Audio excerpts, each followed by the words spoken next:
Good morning, everyone. It's really nice to be back here in Congress Hall. Hopefully everybody had a good day yesterday and are enjoying it today. It is my real pleasure to introduce Jensen Huang, who is somebody I admire, somebody I've watched, and somebody who has been a teacher to me on the journey of learning about technology and AI. It is amazing watching how he led Nvidia. And I don't measure myself on comparisons, but I like this one comparison. So since Nvidia has been public, which was in 1999, same year as BlackRock. Oh boy. Okay, now Nvidia's total return for its shareholders has been a compounded 37%.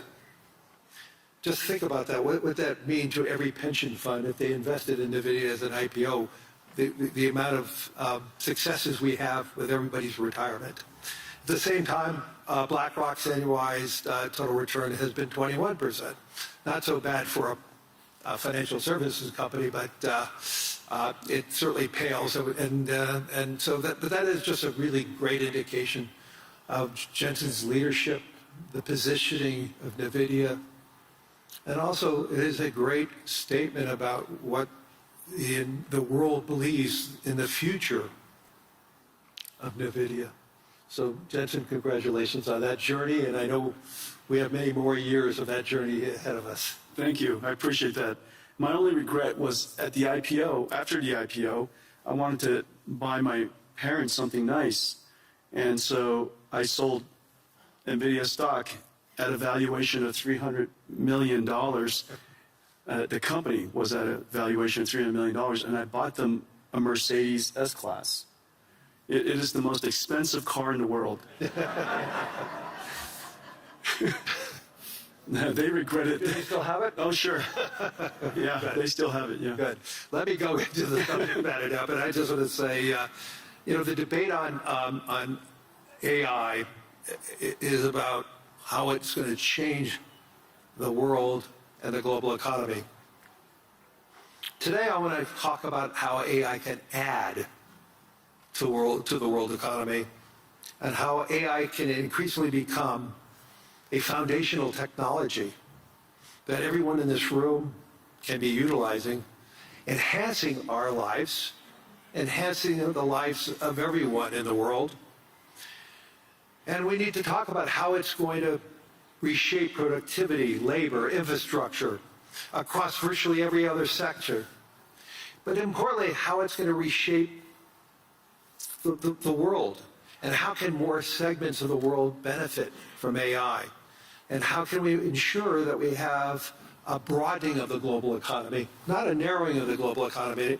And I can't think of another person who has a clearer view on not just what AI is, but the infrastructure around it, the infrastructure that is necessary to build around it. And because so many of the major hyperscalers are utilizers of what Nvidia creates, and the whole engagement around the infrastructure around AI, the potential of AI, I think we have a great voice to listen to this afternoon or this morning. So Jensen, once again, thank you. This is his first time here at the World Economic Forum in Davos, and I know you have a really busy schedule, so thank you for taking that time. I appreciate that. So let me go right into it. Why do you believe that AI has the potential to be that significant engine of growth? And what makes this moment, this technology, different than past technology cycles?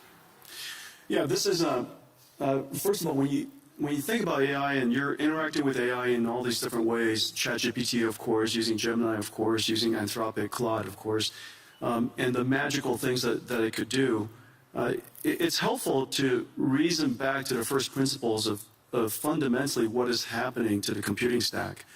This is a platform shift. A platform is something where applications are built on top of. And this is a platform shift like the platform shift to PCs.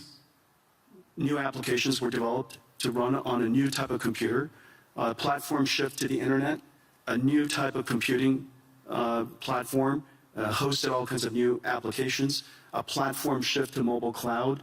In each and every one of these platform shifts, the computing stack was reinvented and new applications were created. This is a new platform shift in the sense that today you're using ChatGPT. It's important to understand that itself is an application, but very importantly, new applications will be built on top of ChatGPT. New applications will be built on top of Anthropic Claude, for example. And so it's a platform shift in that way. AI is really easy to understand if you realize what it can do that you could never do before. Software in the past was effectively pre-recorded. Humans would type and describe the algorithm or the recipe for the computer to execute. It was able to process structured information, meaning you've got to put the name, the address, their account number, their age, where they live. These structured tables that software would then go and retrieve information from. We call it SQL queries. SQL is the single most important database engine the world's ever known. Almost everything ran on SQL before now. Now we have a computer that can understand unstructured information, meaning it can look at an image and understand it. It could look at text and understand it. It's completely unstructured. It could listen to sound and understand it, understand the meaning of it, understand the structure of it, and reason about what to do about it. And so for the first time, we now have a computer that is not pre-recorded, but it's processed in real time, meaning that it's able to take the context of the circumstance, whatever the environmental information, the contextual information, and whatever information you give it, it could reason about what is the meaning of that information and reason about your intent, which could be described in a really unstructured way. You describe it however you want to describe it. We call it prompts, but you describe it however you like to describe it. And to the extent that it can understand your intention, it could perform a task for you. Now, the important thing about this is that because we're reinventing that entire computing stack, the question is, what is AI? You're asked, when you think about AI, you think about the AI models. But it's really important to understand industrially, AI is actually essentially a 5-layer cake. At the bottom is energy. AI, because it's processed in real time and it generates intelligence in real time, it needs energy to do so. Energy is the first layer. The second layer is the layer that I live in. It's chips. Chips and computing infrastructure. The next layer above it is the cloud infrastructure, the cloud services.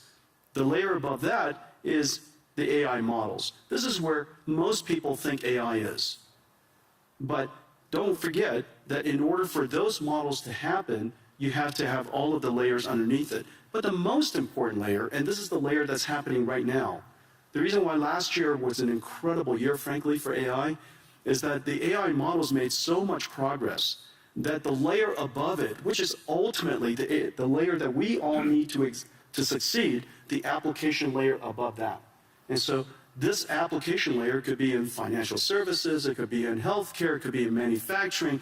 This layer on top ultimately is where economic benefit will happen. But the important thing, though, because this computing platform requires all of the layers underneath it, it has started, and everybody's seeing it right now, it has started the largest infrastructure build-out in human history. We're now a few $100 billion into it. That's it. We're a few $100 billion into it. Larry and I, we get the opportunity to work on many projects together. There are trillions of dollars of infrastructure that needs to be built out, and it's sensible. It's sensible because all of these contexts have to be processed so that the AI, so that the models can generate the intelligence necessary to power the applications that ultimately sit on top. And so when you go back and when you reason about it layer by layer by layer, and you realize that the energy sector is now seeing extraordinary growth. The chip sector, TSMC just announced they're going to build 20 new chip plants. Foxconn working with us and Wistron and Quanta building 30 new computer plants, which then go into these AI factories. So we have chip factories, computer factories, and AI factories all being built around the world. And memory. And memory, right, exactly. Those chip fabs. Micron has started investing $200 billion in the United States. SK Hynix is doing incredibly. Samsung is doing incredibly. You could see that entire chip layer growing incredibly today. And now, of course, we pay a lot of attention to the model layer, but it's really exciting that the layer above them is really doing fantastically. And now, one indicator is where the VC funding going into. Last year, 2025, was one of the largest years in VC funding ever, and last year, most of the funding went to what is called AI native companies. These are companies in healthcare, they're company in robotics, and company in manufacturing, financial services, all of the large industries in the world. You're seeing huge investments going in to those AI natives because for the first time, the models are good enough to build on top of. So let's just dive a little further. Obviously, everybody, I'm sure, uses their own chatbot and getting information. So, but you're talking about the dispersion of AI is going to be the key. Let's talk about go into a little more upside ideas related to the dispersion of it in the physical world. You mentioned, obviously, healthcare is a great example of that. But where do you see the transformational opportunities in areas like transportation or science? Well, last year, I would say last year, I would say three major things happened in AI, in the AI technology layer, the model layer. The first one is that the models themselves started out being curious and interesting, but they hallucinated a great deal. And last year, we can all reasonably accept that these models are better grounded. They could do research. They can reason about circumstances that maybe they weren't trained on, break it down into step-by-step reasoning steps, and come up with a plan to answer your question, do your research, or perform the task. So last year we saw the evolution of language models becoming AI systems that we call agentic systems, agentic AI. The second major breakthrough is the breakthrough of open models. Several years ago, was it a year ago? DeepSeek came out, last year. And DeepSeek was, a lot of people were quite concerned about it. Frankly, DeepSeek was a huge event for most of the industries, most of the companies around the world, because it's the world's first open reasoning model. Since then, a whole bunch of open reasoning models have emerged, and open models has enabled companies and industries, researchers, educators, universities, startups, to be able to use these open models to start something and create something that's domain specific or specialized for their needs. The third area that had enormous progress last year was the concept of physical intelligence, of physical AI. AI that understands not just language, but AI understands, if you will, nature. And it could be AI that understands the physical world here, AIs that understand proteins, chemicals, natural physics of physics, for example, fluid dynamics, particle physics, quantum physics, AIs that are now learning all these different structures and different languages, if you will. Proteins is essentially a language. And so all of these AIs are now making such enormous progress that these industries, industrial companies, whether it's manufacturing or drug discovery, are really making great progress. And one of the great indicators is a partnership that we had with Lilly, that they realize now that AI has made such extraordinary progress in understanding the structure of proteins and the structure of chemicals, essentially being able to interact and talk to the proteins like we talk to ChatGPT. We're going to see some really big breakthroughs. So all these breakthroughs raises concerns about the human element. You and I have had many conversations on this, but we need to tell the whole audience there is a huge concern that AI is going to displace jobs. And you've been arguing the opposite. Obviously, the build-out of AI, as you talked about, the biggest infrastructure build-out in history is going to occur, which Energy is creating jobs. The chips industry is creating jobs. The infrastructure layer is creating jobs. Land, power, and shell. Jobs, jobs, jobs. I mean, right? It's incredible. So let's get into a little more detail. So you actually believe we're going to face labor shortages. And so how do you see that AI and robotics changing the nature of work rather than eliminating it? Yeah, there's several different ways that we could think through it. First of all, this is the largest infrastructure build-out in human history. Yep. That's going to create a lot of jobs. And it's wonderful that the jobs are related to tradecraft.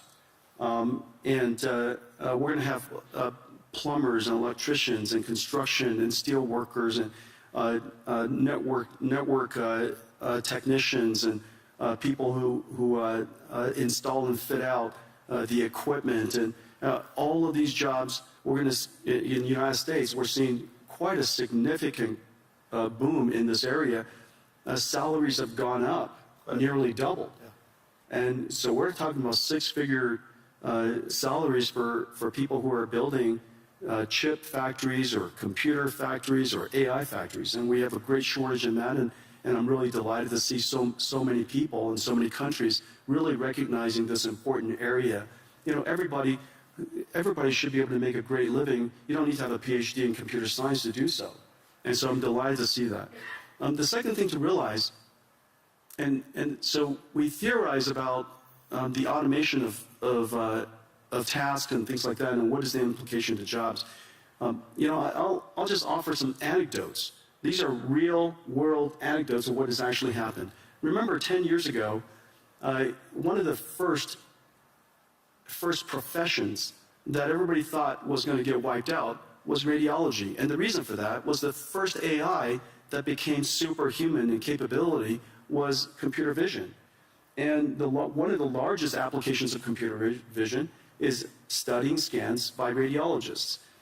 Well, 10 years later, it is true that AI has now completely permeated and diffused into every aspect of radiology. And it is true that radiologists use AI to study scans now.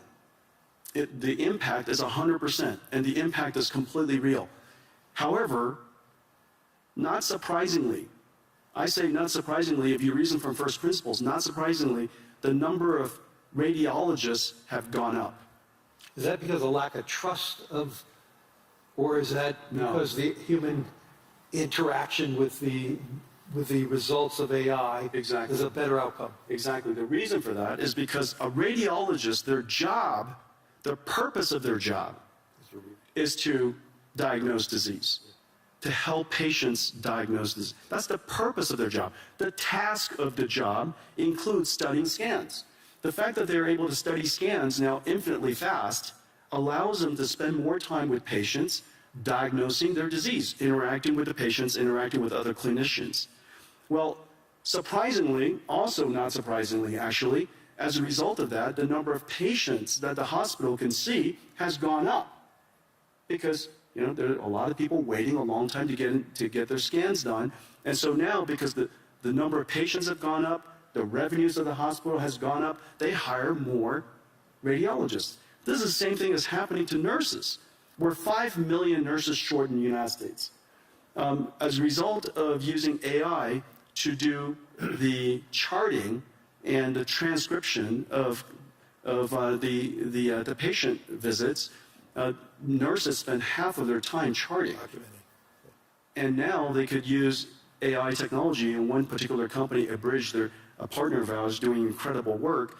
As a result of that, the nurses could spend more time visiting patients. Human touch. That's right. And because you can now see more patients, and we're no longer less bottlenecked by the number of nurses, more patients could get into the hospital sooner. As a result, hospitals do better, they hire more nurses. And so surprisingly, AI is increasing their not surprisingly, AI is increasing their productivity. As a result, the hospitals are doing better, they want to hire more people. You have too many people waiting too long to get into hospitals.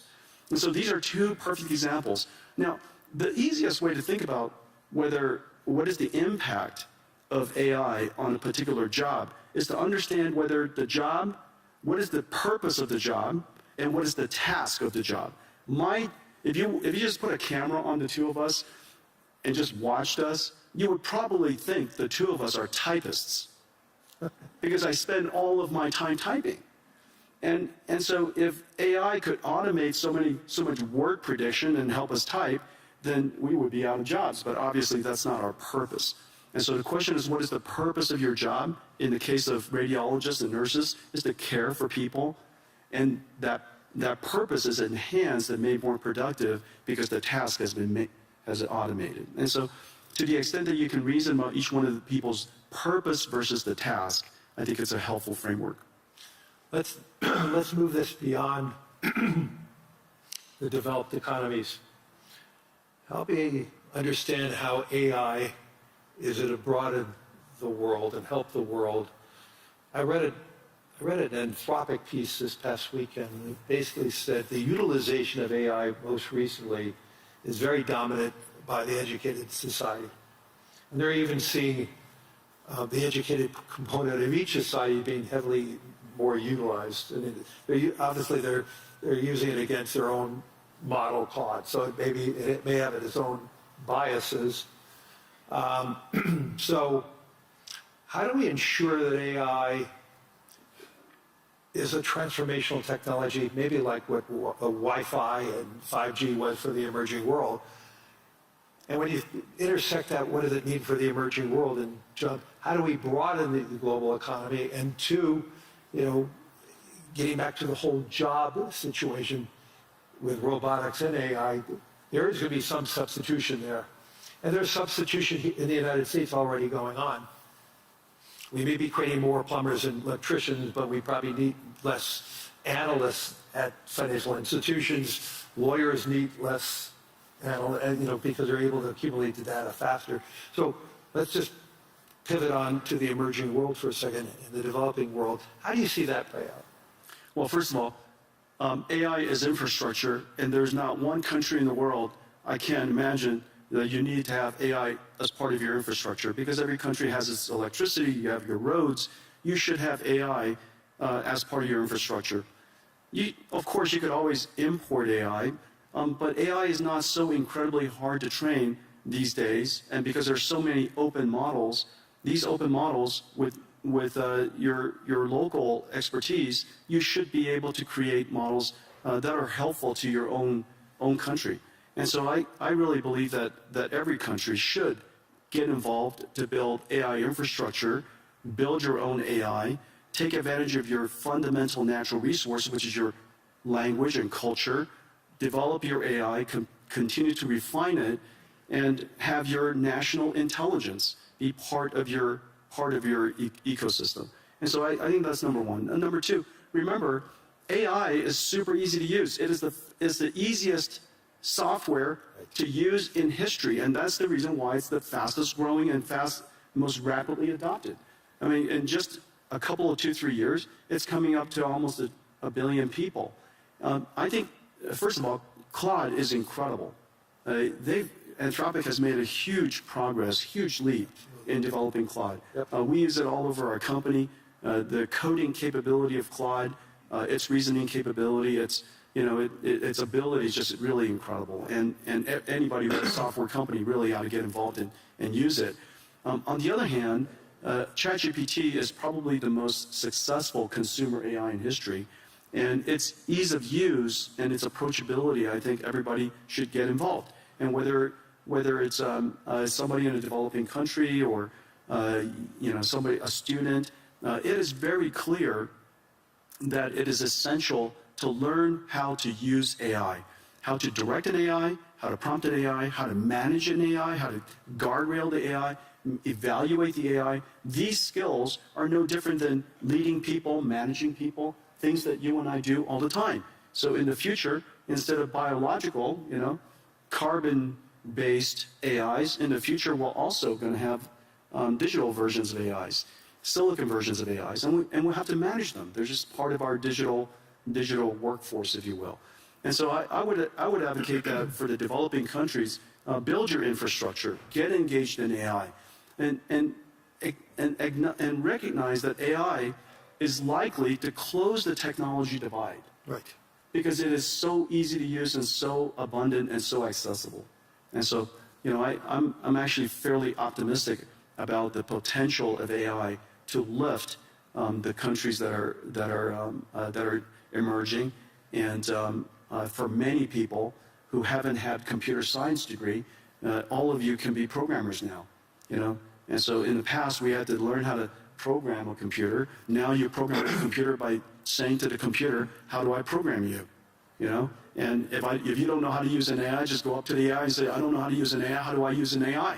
And it would explain it to you. And you say, "I like to write a program to create my own website. How do I do that?" And it would ask you a whole bunch of questions about what kind of website you would like to build, and then write you the code. And so it is that easy to use, and that's, of course, the incredible power of AI, which is exciting.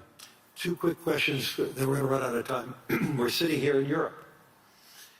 When we were talking about a lot of companies, we mentioned a lot of U.S. companies and Asian companies.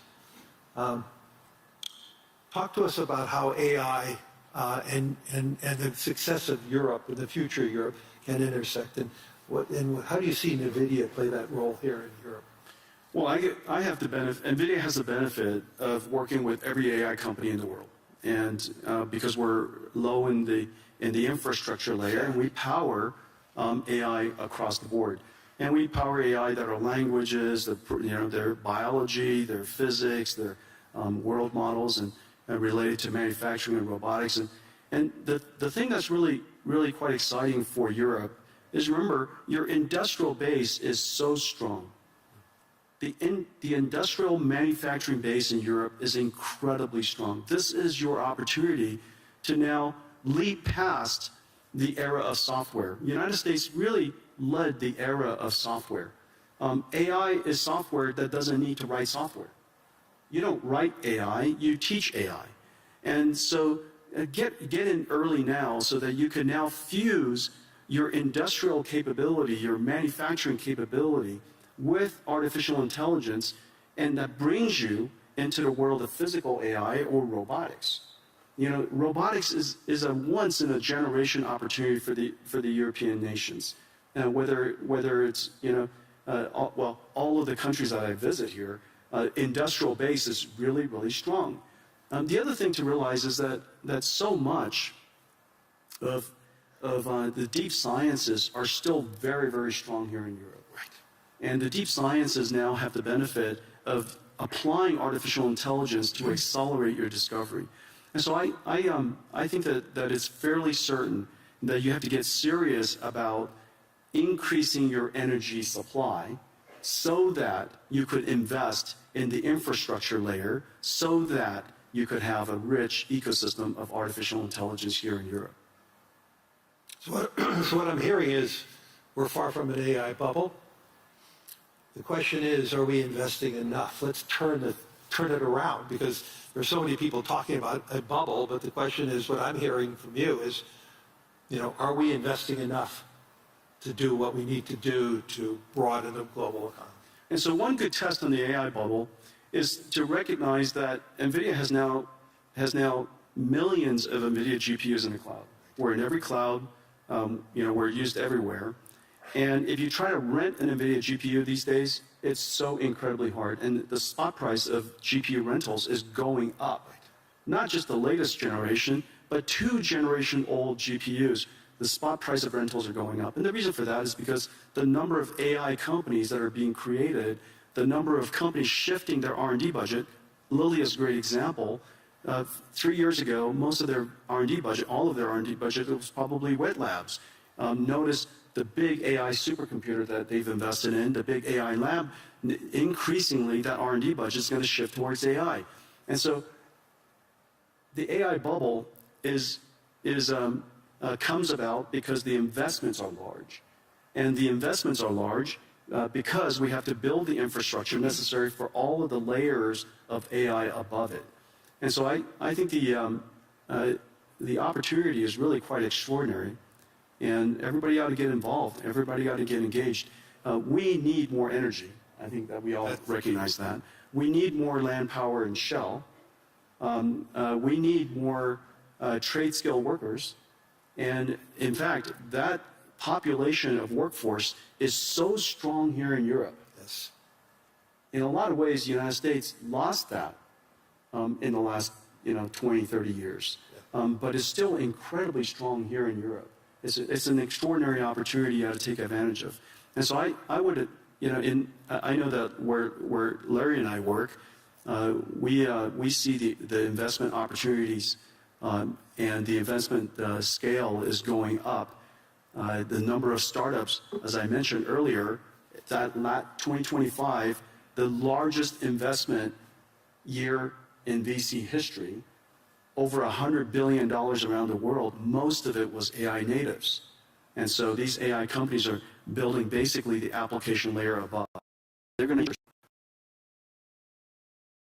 and go build this future. And I actually believe it's going to be a great investment for pension funds around the world to be a part of that, to grow with this AI world. And this is one of my messages as so many political leaders. We need to make sure that the average pensioner, the average saver is a part of that growth. If they're just watching it from the sidelines, they're going to feel left out. And we want to invest in infrastructure. Right. Infrastructure is a great investment opportunity. This is the single largest infrastructure build-out in human history. Yep. Get involved.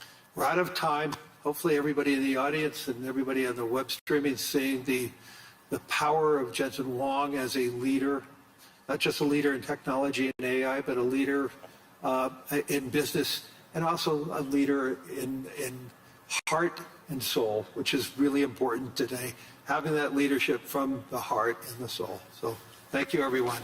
Thank you, everybody.